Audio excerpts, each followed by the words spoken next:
She's coming tomorrow, Andre said, glancing quickly at his phone screen and putting it back on the coffee table. Who's coming? Lena looked up from her book, raising her eyebrows in surprise. Mom, Andre answered simply, as if they were talking about something ordinary. She said she missed you and decided to spend her vacation with us. Vacation? A whole vacation. Lena felt something inside her clench unpleasantly. Quote, Andre, you know that I'm on vacation too. I was planning to rest, get some sleep, and do the things I've been putting off while I was working. It's only for a week, Andre shrugged. She bought a ticket and called from the bus on the way. And you couldn't talk her out of it. Lena closed the book, setting a bookmark. At least warn her in advance, not a day before. Len, she's my mother. Andre sighed, as if explaining the obvious. What should I have said? Mom, don't come, we don't need you. Lena said nothing. Victoria Dmitrievna was one of those mothers-in-law who smile to your face and give you compliments, but gossip behind your back. Lena never understood how Andre didn't notice, as if there was an unspoken agreement between them. She tolerated his mother. He pretended that everything was fine. Okay, Lena finally said. We'll survive a week. Victoria Dmitrievna arrived at noon, when Andre was at work. She had her own key, just in case, as she once explained. And this just in case came every time she wanted to come unannounced. My God, what a pigsty you live in, Victoria Dmitrievna exclaimed, crossing the threshold of the apartment without even saying hello. Lena glanced around the immaculately clean hallway, where everything was in its place. Yesterday she spent 3 hours licking the entire apartment until it shined, knowing her mother-in-law's maniacal pickiness. Hello, Victoria Dmitrievna, Lena answered reservedly. Let me help you with the suitcase. No, I can handle it myself. The mother-in-law waved her off, but did not take the suitcase, leaving it right in the middle of the hallway. I'm afraid of getting dirty. Do you never wash the floors here? How can you live like this? Are you drawing pictures on the floor with your fingers? Lena clenched her teeth and took a deep breath. A week, she reminded herself. Just 1 week. Whose will it be? She asked, deciding to ignore the remark. I will, if it hasn't gone sour yet. Victoria Dmitrievna chuckled, walking into the living room and running her finger along the polished surface of the table. Andriashenko apparently has no time to look after the house and you. He works a lot, poor thing. Lena silently went into the kitchen, feeling herself boiling inside. Every time it was the same. It was as if Victoria Dmitrievna was deliberately trying to get on her nerves, questioning her abilities as a housewife, as if Lena were not Andre's wife, but some kind of hired housekeeper. And what are these terrible ones you have? Came from the living room. If I were you, I would have re-glued them long ago. And what are these? My God, these are some old rags. Lena put the kettle on and carefully laid out the candies in a vase, which Victoria Dmitrievna herself had brought last time and which Lena had been saving especially for her visits. She and Andre had chosen both of them together, looking for exactly this shade for a long time. And the curtains were designer, they cost a fortune. The tea is ready, Lena announced, putting the tray on the coffee table. Oh, why are they in these cups? The mother-in-law grimaced. You do have a normal tea set that I gave you. It's in the cupboard, Lena replied. We save it for special occasions. And the arrival of the mother of her own son is not a special occasion. Victoria Dmitrievna sighed theatrically. Okay, I understand everything. A daughter-in-law is a daughter-in-law? She took the cup and took a small sip. It's kind of weak, she commented. It was tastier last time. Lena didn't answer. It was the same tea from the same pack. It was just Andre who brewed it last time. A week, Lena reminded herself again. Just 1 week. In the evening, when Andre returned from work, Lena had already prepared dinner, baked chicken with vegetables, her husband's favorite dish. She hoped that at least this would not cause complaints from Victoria Dmitrievna. Son. Victoria Dmitrievna literally flew out into the hallway, hearing the sound of the door opening. How I missed you. She hugged him so tightly, as if they hadn't seen each other for years, and not 3 months ago. Hi, Mom. Andre smiled, kissing his mother on the cheek. How was the trip? Terrible. Victoria Dmitrievna complained right away. The bus was shaking. The neighbor was chewing something the whole way.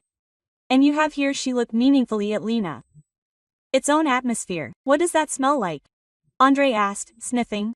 Is that really your baked chicken, Leon? Yes, I thought you were tired and would want something homemade, Lena smiled. Quote. It's strange, you bake it, Victoria Dmitrievna added. I would add more spices, and it looks dry, to be honest. Mom, don't start, Andrei asked softly. Lena cooks great. She's generally a smart girl. Oh, I'm okay. Victoria Dmitrievna threw up her hands. I'm just giving you some advice. After all, I've been cooking for 40 years. I have experience, and I know your tastes better. During dinner, Victoria Dmitrievna continued her offensive. She tried each dish with such an expression on her face, as if she had been slip poison. Quote, and do you remember, Andreyusha, how your first girlfriend Natasha baked chicken at our house? She suddenly asked, putting her fork down. That was a juicy, aromatic dish. She studied with her grandmother. She was a chef. Lena gritted her teeth. Natasha. This is the mythical Natasha, whom Andrei dated at the institute. Judging by the stories of her mother-in-law, she was some kind of goddess of cooking and cleaning, and she cooked better than anyone and cleaned until it sparkled, and she had an angelic character. Quote, Mom, that was 15 years ago, Andrei reminded. And she didn't bake chicken. She didn't know how to cook at all. Quote, you just forgot, son, Victoria Dmitrievna smiled. You've always had a bad memory for good girls.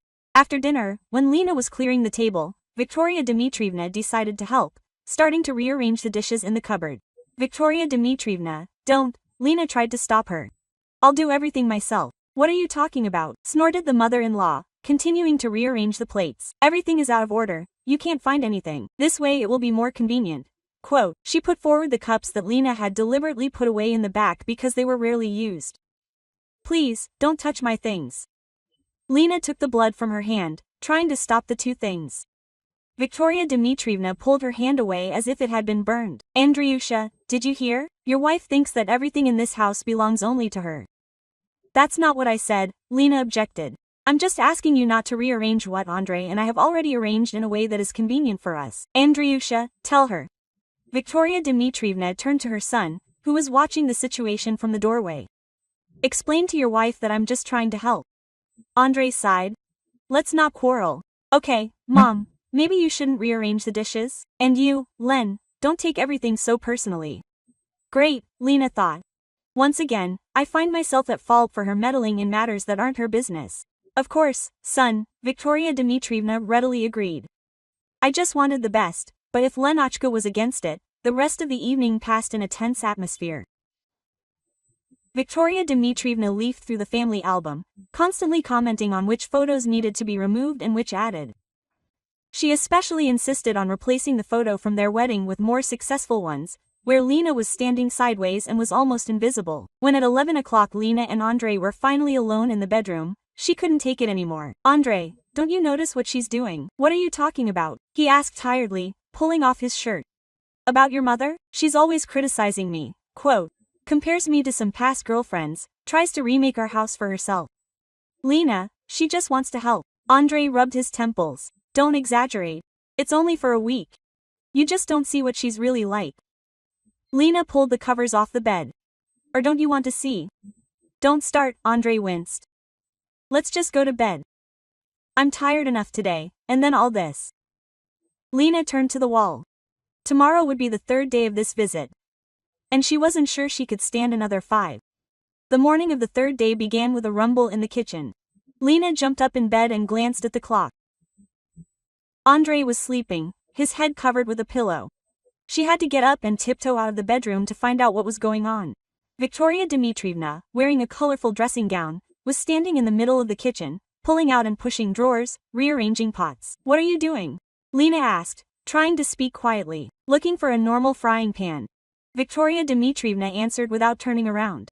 I want to make my son breakfast. We have normal frying pans. Lena went to the cupboard and took out a frying pan with a non-stick coating. Here you go, quote. Victoria Dmitrievna looked skeptically at the offered utensils. Can you really cook anything with these? She snorted. The bottom is too thin, everything will burn. I have a cast iron frying pan at home, nothing can compare to it. Then maybe I shouldn't have left home? Quote. Lena couldn't hold back. Victoria Dmitrievna straightened up, her eyes narrowed. What did you say? Nothing. Lena turned away and began to make coffee. At that moment, a sleepy Andrei entered the kitchen. Good morning, he muttered, rubbing his eyes. Why are you so early, Andreyushenka? Victoria Dmitrievna beamed, as if the sun had risen. I wanted to make you breakfast, like in childhood. Remember how you loved my sirniki? I remember, Mom. Andrei smiled. But now I usually limit myself to coffee. What kind of breakfast is this? Just coffee. Victoria Dmitrievna threw up her hands. No wonder you're so thin. Lena doesn't watch your diet at all. Lena squeezed the mug so hard that her knuckles turned white. Andrei had an ideal athletic figure, which he achieved through regular training. But no, in Victoria Dmitrievna's eyes, this thinness was due to poor nutrition. I decide for myself what and when to eat, Mom, Andrei noted softly. Of course, Victoria Dmitrievna nodded, but it was clear that she did not agree. By the way, Andriushenka, I was thinking, maybe I should stay for 2 weeks. 1 week is not enough, and I just have time. Quote, silence hung in the kitchen. Lena froze, not even bringing the cup to her lips. 2 weeks? That's not a vacation, that's a disaster. Mom, we agreed on a week, Andrei said uncertainly. So what? Victoria Dmitrievna shrugged. What's the difference, a week or 2? Are you sorry for your mother's extra week? Quote. Lena looked at her husband, silently begging him to be firm, but it was clear from his face that he was already giving in. Let's not decide for now, okay? He suggested a compromise. We'll see how this week goes. Lena silently left the kitchen, leaving the coffee untouched. After breakfast, when Andrei left for work, Victoria Dmitrievna took up her favorite activity, criticizing everything she could reach. You know what I think?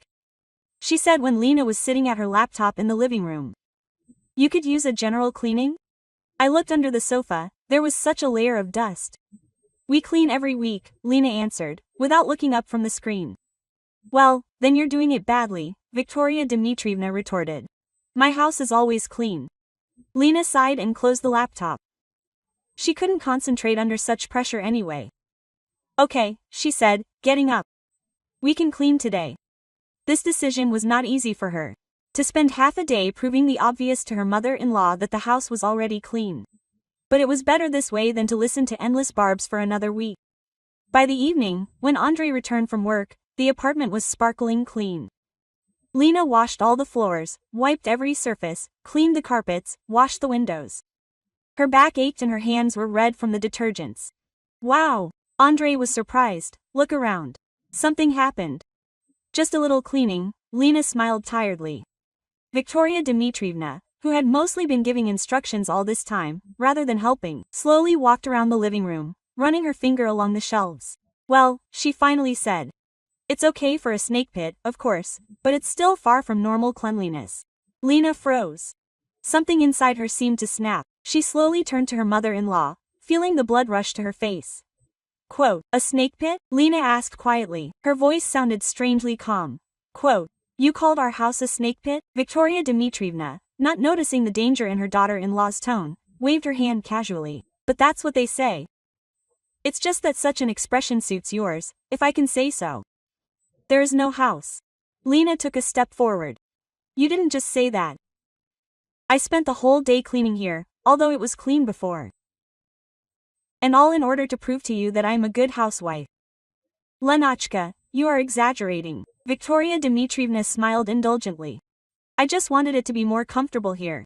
At least a little. You will never be comfortable here. Lena felt a wave of anger rising inside, which she had been holding back all these days. Because this is not your house, this is our house, my Andrei's. Don't raise your voice at me. Victoria Dmitrievna changed her tone to icy. After all, I am your husband's mother. So what? Lena could no longer restrain herself. This gives you the right to come to our house, criticize everything, tell us how to live. For 3 days all you've done is find fault with every little thing. I'm not finding fault, I'm helping, Victoria Dmitrievna exclaimed. But you're so arrogant that you don't even see it. Helping? Lena laughed, but there was no humor in her laughter. Calling our house a pigsty is helping. Constantly bringing up some of Andrei's ex-girlfriends is helping. Criticizing my cooking, my cleaning, my things, is that helping in your opinion? Andriusha. Victoria Dmitrievna turned to her son, who froze at the door, not having time to take off his jacket. Tell your wife that she doesn't dare talk to me like that. Andrei shifted his gaze from his mother to his wife, clearly not knowing whose side to take. So, of course, I understand everything, but come on, he began his usual phrase, but Lena interrupted him. No, Andrei, I will not calm down anymore. For 3 days I have been putting up with your mother humiliating me, how she came uninvited and turned our whole life upside down, and now she is going to stay for 2 weeks. Andriusha, do you hear what she is saying? Victoria Dmitrievna approached her son, demonstratively wiping away non-existent tears. Your wife is throwing me out. Yes, I am throwing me out. Lena was already screaming, unable to contain herself. Len, calm down. If you don't throw your mother out of here right now, I can't vouch for myself. She will be wiping dust with her face. Andrei stood between them, holding out his hands, as if separating fighters. Lena, you are crossing the border. His voice sounded tense. This is my mother. I will not allow you to talk to her like that. And I will not allow her to treat me like that in my own home, Lena snapped. I have a choice, Andrei. Either she leaves right now, or I leave. Quote. A tense silence hung in the room. Victoria Dmitrievna stood with her hand pressed to her chest, with a triumphant smile. She was sure that her son would choose her side. Lena straightened up, ready to stand her ground to the end. Andrei took a deep breath and turned to his mother. Mom, I think it would be better for you to leave. Victoria Dmitrievna froze. The smile slid off her face. What about me? Let her go wherever she wants, and I came to you. I understand, but, Andrei began to answer. But Lena is right. The whole time you are here, you behave rudely towards her, towards our home, towards our way of life. Quote. But I am your mother, Victoria Dmitrievna exclaimed. Yes, that's why I have to be honest with you. Quote. Andrei put his hands on her shoulders. You're constantly criticizing Lena, comparing her to others, meddling in our lives. This has to stop. I just wanted to help. Quote. Victoria Dmitrievna retreated. But if you hate me so much, we don't hate you, Andrei said tiredly. But you need to learn to respect our family and our home. And now, I think we all need a break from each other. Quote. Victoria Dmitrievna pursed her lips, but didn't argue, silently walked into the room where she was staying and began to pack her things in a suitcase. 20 minutes later she was already standing in the hallway, fully dressed, with a suitcase in her hand. I'll call a taxi, Andrei said, taking out his phone. No need, Victoria Dmitrievna snapped. I can handle it myself. But Andrei insisted on his own, walked his mother to the station and bought her a ticket for the next train. Before boarding, he told her, Mom, I will always love you, but you will not enter our house again, even if you change your behavior and apologize to Lena. Victoria Dmitrievna did not answer, only pursed her lips and turned away. When Andrei returned home, Lena was sitting in the dark living room, hugging her knees. She will not come again, he said, sitting down next to her. And forgive me that I did not notice how she treats you or did not want to notice. Lena silently laid her head on his shoulder. Sometimes silence says more than words.